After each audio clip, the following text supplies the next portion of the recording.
we live in certain areas that are designated as undesirable because that was by design, not just from redlining, but also these are the areas where they're going to put a wastewater treatment plant. These are the areas where they're going to put a freeway, and it is always disproportionately impacting Black community. So people always call it PCEF, Port and Clean Energy Fund. It is a community benefits fund. So it's meant to benefit community, and those dollars are supposed to be allocated for workforce development, renewable energy projects, with an emphasis on frontline communities, which are designed as Black, brown, and low income. That this next ballot initiative is another grab at these dollars under the guise of public safety.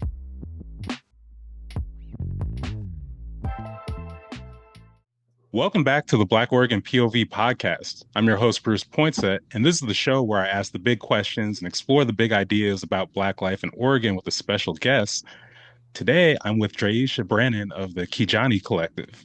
The Kijani Collective is a Black-led nonprofit formed to address systemic barriers to Black engagement in the climate sector here in Oregon. Welcome to the show, Draisha. Hello, nice to meet you. I just want to start by saying I'm Draisha Brannon, part of the Kijani Collective, and we are made up of about 30 to 40 Black professionals in the environmental sector.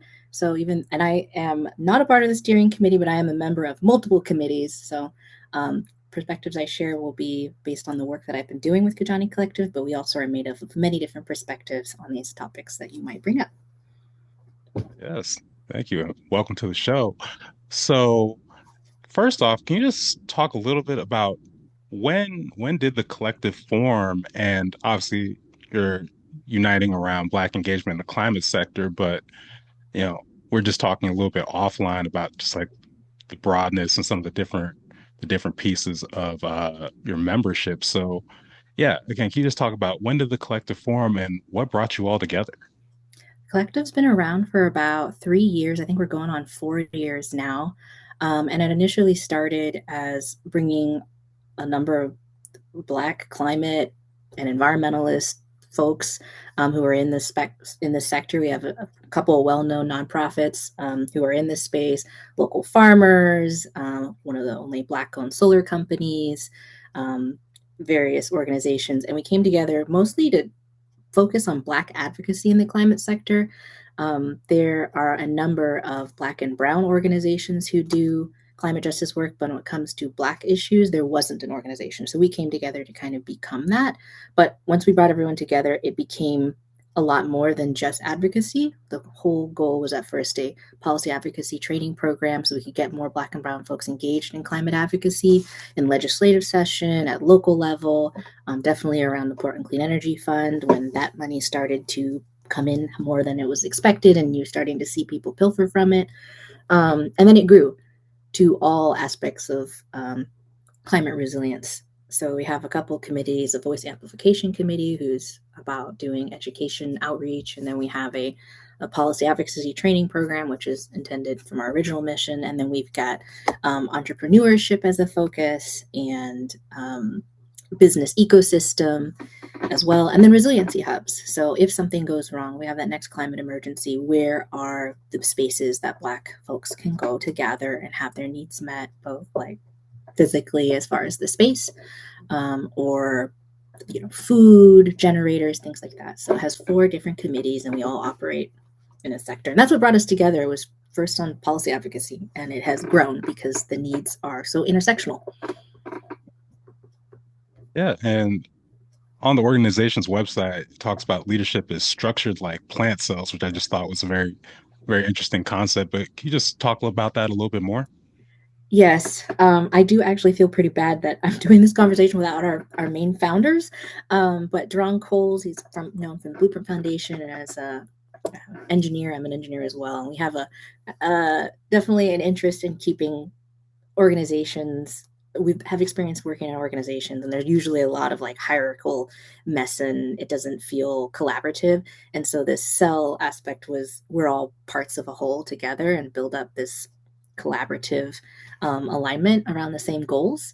So that was something I will say Deron came up with, and we really liked it because it makes it so we're all working together. It isn't a true hierarchy, and so that's why we all do work separately, but then together. It's just meant to be more collaborative and working in harmony. Yeah. Yeah. And can you just talk a little bit about what brought you specifically to the group and kind of just some of your background in this work? Yeah, I am a licensed environmental engineer, so I've been working in that sector for 10 plus years, losing track of time. I formerly was a public sector employee, so I had firsthand insights on how like kind of government structures work. And um, gosh, I guess the real transition into environmental justice was after George Floyd was murdered. I joined the Portland NAACP, wanting to get where the action was, with kind of an understanding that that's where advocacy was has a history. And so I joined the organization, not knowing a lot of the different leadership kind of transitions that were happening over there. But I joined the Political Action Committee, the PAC, and a lot of conversations were really focused on environmental work, land use. And I didn't have the background of really understanding that, oh, NAACP was a big part of the Portland Clean Energy Fund. When you have former folks like Joanne Hardesty were working around some of those issues. Um, and then my understanding of environmental engineering is based in environmental law because as a practicing engineer, those are things we pay attention to: Clean Water Act, state revolving funds. And so I was like, let me bring this group of people who keep talking about land use and environmental issues, and let's take those elsewhere so that we can still focus on police brutality. Really, I wanted to help and separate the issues so that people who are really passionate about what was going on after George Floyd's murder to be able to focus. And I'm like, let me just take those folks away. I have an understanding. And then it ended up being that I didn't understand environmental justice wholly. At that point, I realized, oh my gosh, I've lived in an area with low access to nature. I've lived in next to a freeway. My whole family has had asthma, like very aware of toxic conditions in housing and having grown up low income in Portland and didn't put those words together. I thought environmentalism was tree hugging. I'm like, whatever, that's one sector I don't feel super comfortable in.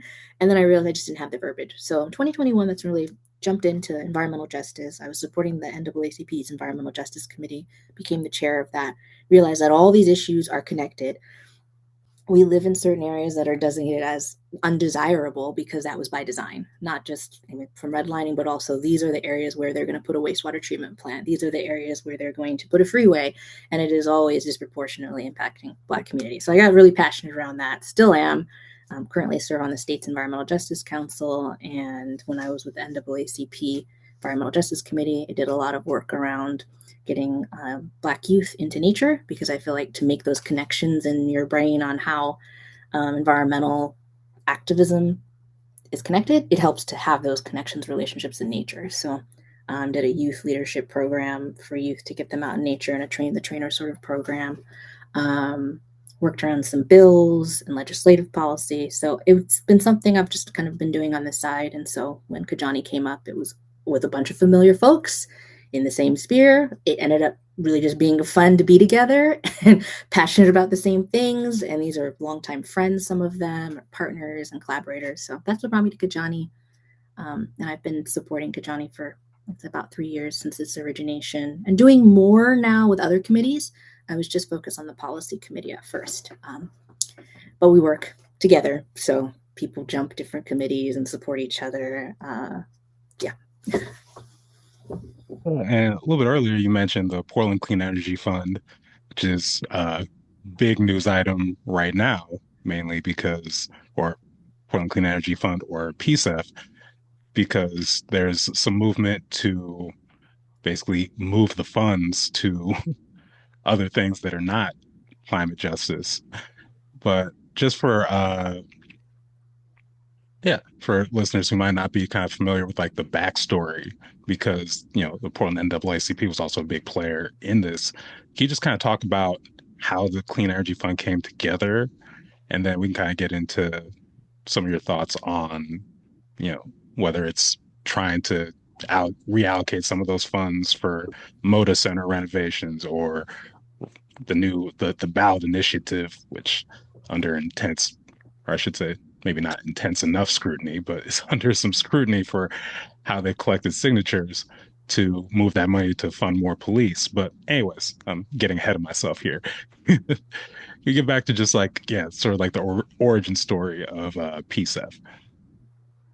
Yes. I feel like PCEF the beginning of it was in 2018. It was a ballot initiative that passed with 65% of the voters, which is pretty significant. That there wasn't like, oh, it might not pass. No, 65% of voters in Portland voted for this ballot initiative, which was advocated by one of the largest collectives I think I've personally heard of. I was not a part of it at that time. I think I was just fresh out of college, but I remember voting and thinking it was great because it was taking every retailer business that makes over $1 billion and an annual revenue of like over 500K, they would pay a 1% surcharge tax on that gross revenue of those sales to the Portland Clean Energy Community Benefits Fund.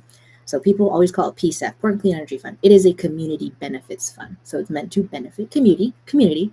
And those dollars are supposed to be allocated for workforce development, renewable energy projects, with an emphasis on frontline communities, which are designed as Black, Brown, and low income.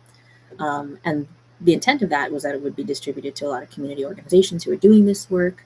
Um, and over the last couple of years, I mean, it was estimated to be, I can't remember the exact dollar amount that they were anticipated to get. But as things have happened, billionaires have continued to get richer, as we've seen. So that fund grew exponentially, much higher than anyone expected. So the moment when those dollars started coming in more, they started to become very alluring to other places, especially when the city of Portland was anticipated to be a steward. They were the steward of these dollars to help distribute those through the Bureau of Planning and Sustainability. Um, and then as a steward, they're distributing those funds. They have a great group of people actually working on that, distributing those with grants, and they have a benefits committee review. There's a review committee. There's a whole process of how those funds are distributed. And like all grants, it's not perfect, to be honest. But when the city had a budget shortfall, PCEF has continued to be a place where money is taken. And they find ways to make it as relevant as possible to the original intent. And some of those programs are great. We're getting more trees put in Portland because we have a tree canopy disparity in parts of East Portland that just don't have as much canopy, and those are areas that are more diverse and have more lower income folks, and canopy is actually connected with a lot of health benefits, clearly. And then access to nature there's just so many things connected with tree canopy. So that's been a great benefit, and that's with Portland Parks, urban forestry. They've relied on a lot of community organizations to help get those trees out. I think I have 2 trees from the Blueprint Foundation, the Deltas. Yeah, lots of partner organizations have helped distribute those trees. So that connects really well. But there's a significant amount of funds that are going towards, I'm going to say, arguably, are the city's general operating. I am also serving in public capacity in other places. So as a planning commissioner, so I don't want to speak too much on planning and sustainability, but I will say that this next ballot initiative is another grab at these dollars, under the guise of public safety, which is to take, I think, something like 2% of the dollars, or no, 25% of those dollars to public safety, which are police. And what is not true with what's happening with people who are advocating to get ballot signatures is they're saying that these dollars are just coming from the city when those dollars are actually coming from PCEF projects that are already allocated to go places.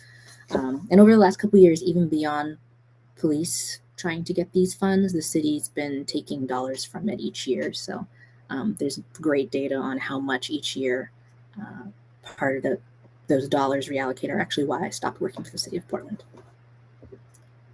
I watched directors give 5-minute presentations and reallocate a significant portion of dollars into what I felt personally were our usual business. That didn't feel great.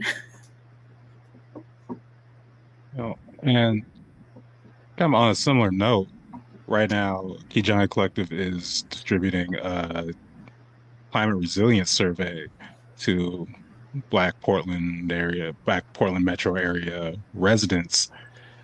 And I took the survey myself, but can you just talk a little bit about one, the importance of kind of like what what are you asking people about? Because I know there's just in general, I feel like people feel like survey fatigue, and there's always like well, why am I filling this out? What is the point? But also, like when we talk specifically about like PCEF funds and like why this is why we shouldn't just be so casual about taking this money and putting it into other things. I feel like these things are there's definitely like a direct relation. So can you just talk a little bit about the survey, the importance, and just even like initially and like early on in the collective, like what you found a lot of specifically like Black Portland metro area residents are facing when it comes to climate related challenges. Yeah, and I will say first that the survey is definitely not super. It is could be related to PCEF because a lot of the things we find, I'm sure, will be great PCEF benefit projects directly connected to what Black community has said that they need from the survey. Um, but the intent of the survey is actually on resilience hubs. It's trying to figure out where Black community can are we prepared? So the next heat dome, do we have air conditioning? Do we have a heat pump? Do we have the resources to get through something like that? Do we have a community space that we feel like we can go to? And of course, PCEF, when those funds are used, do go to organizations who provide those services, who might be making resilience hubs. There's a number of spaces that are being funded through PCEF that could be defined as resilience hubs, and we have another survey coming out specifically for those organizations to tell us about the facilities that they have. What do they need? Do they have a generator? Do they have a fridge? Is the fridge kitchen industrial size, or is it just a fridge that your staff use? Things like that. But the purpose of this survey is to get perspective from Black community. There are a lot of organizations doing surveys, and there are a lot of Black organizations doing surveys with Black people. But there hasn't been a lot on these Black climate resilience in Portland. So that's unique in that way. And the intent is that maybe we can find a or create a Black resilience hub or support organizations who have that. Um, and basically, the immediate benefit is where will we go when the next emergency hits? Because we know that when the next emergency hits, it's going to disproportionately affect Black communities. When we have an ice storm, we have a heat dome, we have the earthquake that will hit here. Where are we going? Who has the resources? How do we equip the person who is closest with those resources to be able to support a broader impact of Black folks specifically?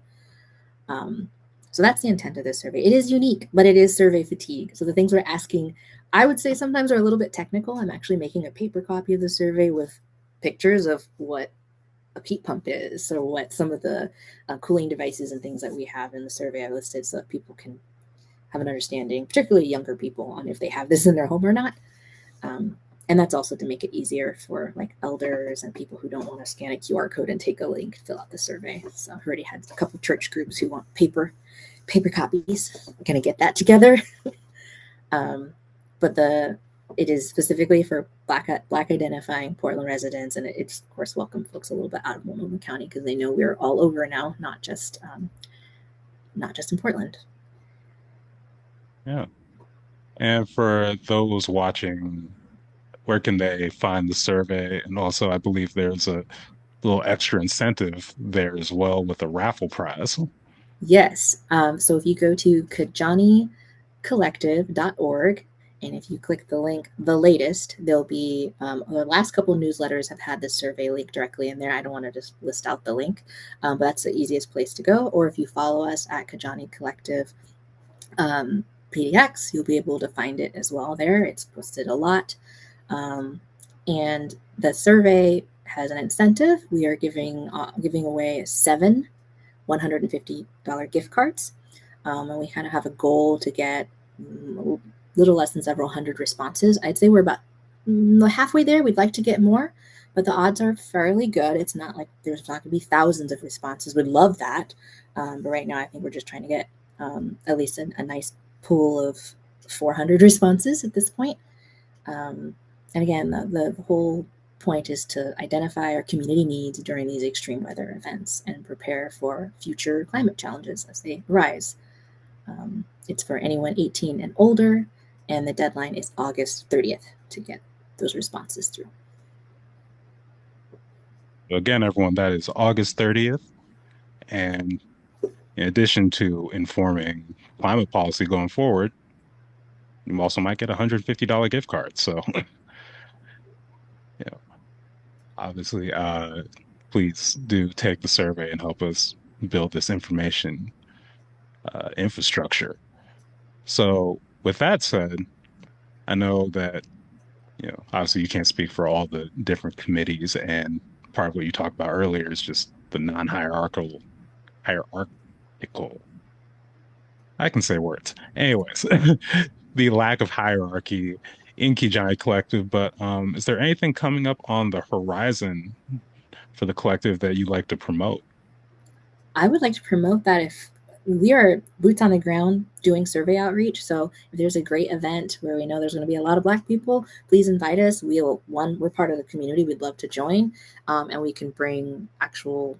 We have youth policy alumni who've gone through our first pilot training program, which was last month. I would have loved to talk about that last month, but we had a group of 15 youth come through a policy advocacy training program through our policy advocacy training committee.